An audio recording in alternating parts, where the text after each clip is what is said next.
It's time for the Wrestling Observer Extra. Wrestling Observer Extra. One more time for old time's sake. With Dave Meltzer, right here on The Law. Live audio wrestling. And let's go. My now smoking with the best. Welcome back just after midnight, second hour of The Law, live audio wrestling. And we head to San Jose to talk to the editor of the Wrestling Observer newsletter. Dave, we're not going to taint you with our views, but just overall, Extreme Rules was tonight. What are your thoughts on the show?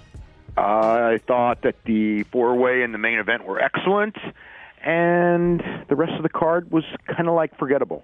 So basically the same as echoing much of the sentiment. Real standout match we felt with that IC brilliant title match, and the just overall top to tail well booked and well worked. So coming out of this though, looking at the main event, you have Seth Rollins return afterwards.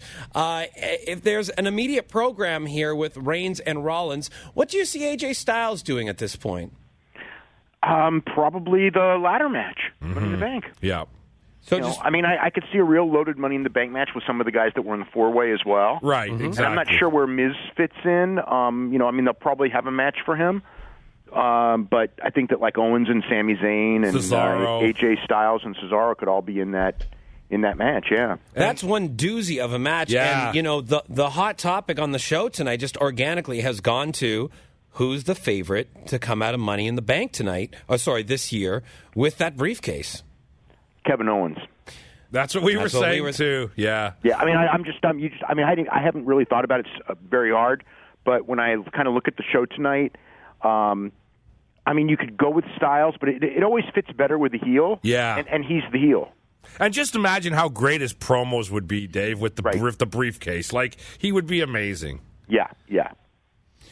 And so what do you do then? Because tonight we kind of saw Owens spin off with Sami Zayn once again. You just throw them both into that match, and after that, continue on with that feud, kind of pick it up? Yeah, down, and maybe even fight over the briefcase. I guess you can't technically do that, but you can always change the rules. Sure. You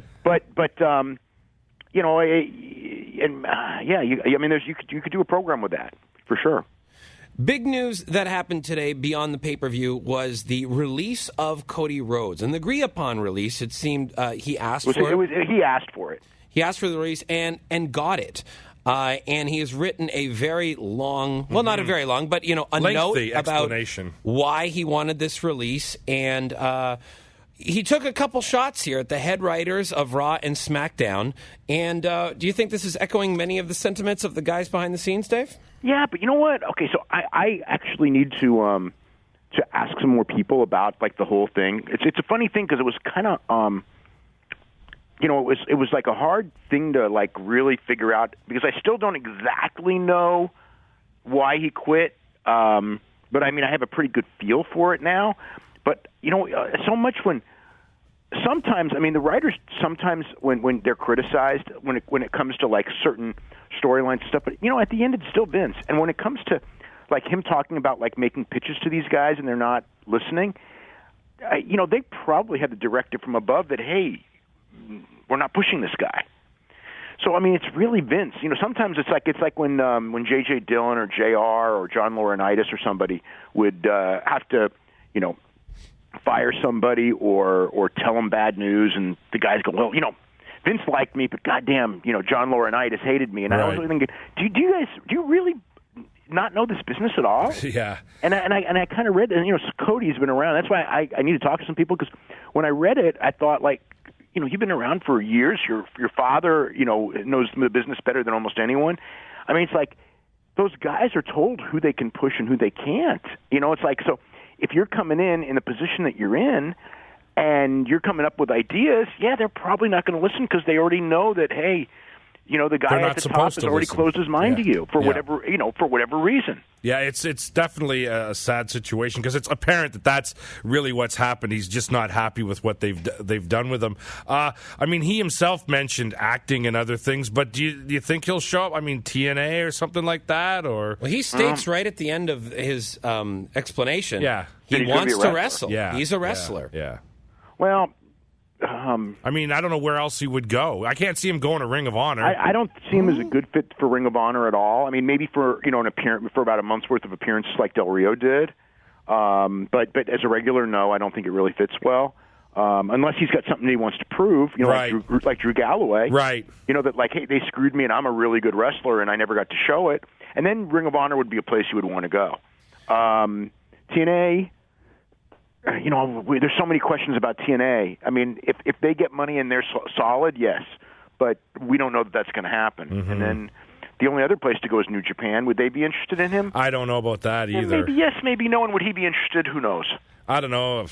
They could team with Captain New Japan, I guess. I don't know. That's not a good spot. He would be happy doing that. That's for sure. I don't know. I don't see him in New Japan. I just don't see him there. Sometimes when someone is in the WWE bad books, other people get affected by that when they're related to a certain person. Yeah. What do you see transpiring with Brandi Runnels, known as Eden? She's a ring announcer in WWE. She was on the show tonight. She was. How do you see? Because there's a lot of people vying for this spot. The ring announcing spot? The ring announcing spot, backstage interviewer, etc. Oh, yeah. This is not necessarily a great spot, I would guess, for Eden here. Oh, God, but when Punk and them had problems, they still pushed AJ until AJ, for the most part, couldn't handle it, and didn't, because of the lawsuit. I think just it was a bad place for her.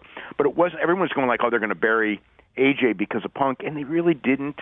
I think, in fact, because of, it's one of those situations, my gut tells me that if anything, they're going to be in the opposite direction and like not get rid of her because it will look, if they do, everyone will go, oh, you're just mad because of her husband and everything. But will she like it? It's you worked the same job with your husband for years and years, and now all of a sudden he's not there. Right. Now you're wrestling, and it becomes a really weird deal. And I don't know what she's going to want to do, but. Yeah, time will tell, I guess. It's going to be an interesting one to see how it plays out, that's for sure. Yeah. One of the other interesting things we heard this week, Dave, is about Raw getting a replay on the Sci-Fi Network now on Friday nights. And I'm curious about this because that's where SmackDown used to be. Did Raw approach them or did the Sci-Fi approach the WWE? I would guess that this is probably an NBC Universal deal. Okay. Because WWE is not going to approach them because it's out of their hands. And I think NBC Universal probably looks at the Sci-Fi, channel has fallen out of the top 25, and they probably figured that wrestling is, a way to get them back into the top 25. If people will watch a Raw replay, and we'll see. I mean, I think more people watch a Raw replay than what they probably have in programming, but, so I think that they did it, and USA is probably going like, look, it's Friday. It's not going to hurt our Monday rating that many days later with an edited show. Yeah. And so it's just like, teamwork between NBC Universal. So, yeah, they would have come. Now, is WWE getting extra money for that? That's an interesting question. And that I don't know the answer to. Oh, I would assume they would be. Well, then it's good for WWE. We talked about Money in the Bank earlier, and one of the names popping up returning is also John Cena. But an announcement that came out recently is the fact that John Cena is going to be hosting the ESPYs. And, Dave, that leaves me to question, how much time does John Cena have in the WWE, especially as a full-time performer? Yeah, I think John Cena will have an affiliation with WWE for a long, long time to come. But as far as being a full-time performer, I think that depends on, number one, how his body holds up. He's had a lot of injuries. And the other one is how these other things, like if he gets an offer to do something that requires him not to be full-time, like when he got that TV show, okay? But the TV show is probably American Grid. It's probably not getting renewed. Yeah. But if he were to get like a TV gig or something like that, I think that he would end up like The Rock, but without the long, break between, because when The Rock left, I think there was a mentality with The Rock that he had to prove himself, and there were people who advised him to get away from wrestling, and then he and Vince made up, and he came back to wrestling. But with John, I don't think he's ever going away from wrestling. I don't think there'll ever be that break. But as a full timer, I think I think it's just the same as with Jericho. If things come up and there's something there outside, then he'll probably be gone or take hiatuses or whatever. And if nothing's there, he'll probably be wrestling. We also wanted to get a bit of an injury update as well, Dave. Obviously, I think we saw Dana Brooke tonight because, both Emma and Sasha appear to be, well, Emma for sure is out for quite a while time, and Sasha out for a while as well. Oh, yeah. Well, Sasha, we just don't know because it's a head injury, and I believe it's a concussion. And because of that, that's a real unpredictable one. Emma, Emma's probably going to be out for 6 months, maybe longer. I mean, she had neck surgery, right? So or low back surgery, I should say. So yeah, that's never a good thing. Last week, the big story on the show was the UFC sale. And for this week, we have some silent bidding going on here. Are there more details on this, Dave? Not a lot. I mean, there's an a closed auction going on. I don't think the bids have not been put in yet, as far as I know. I don't know what the deadline is, but it hasn't come. What I know is it hasn't come because there's people still raising money on the outside and people still coming up with plans. But like I said to you guys last week, I mean, it is. I don't know that it's 100% that they're bidding in the sense 100% of the company, but I know that the bids are for majority interest. And how, I mean, somebody even asked me a question I didn't know the answer to, is that what if somebody bids, let's say, $3 million for 70%, and somebody else bids $2.5 million for like 65%? Like, is it by the total gross? I guess that would be up to UFC. Mm-hmm.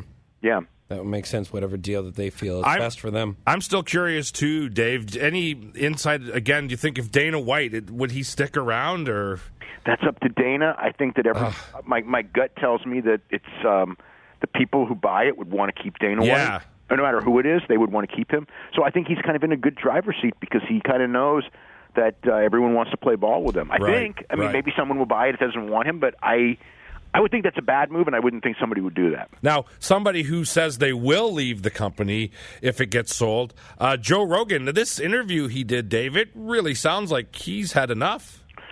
He may leave even if he may have left even if it didn't sell. I know he was getting tired. He was getting tired of the travel and things like that. But yeah, and he's a key figure. But you know what? I mean, as much as he is like a fixture and everything on the preview shows, I mean, the preview shows have gotten less and less important than years past. They really use the embedded more.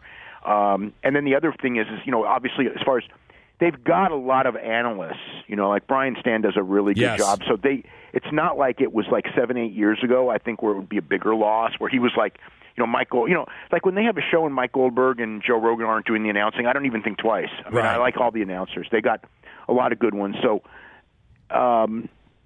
it's really, I mean, and Brian in a lot of ways, I mean, they're very different. Joe Rogan is more entertaining, I think, than Brian, but Brian, I learn a lot more with Brian Stan than with Joe. Yes. So I don't have any problem with Brian Stan at all, is doing that stuff. One final question before we go here, Dave, and that is, of course, Luke Rockhold will be fighting no longer Chris Weidman, who's sidelined with a neck injury, but instead Michael Bisping.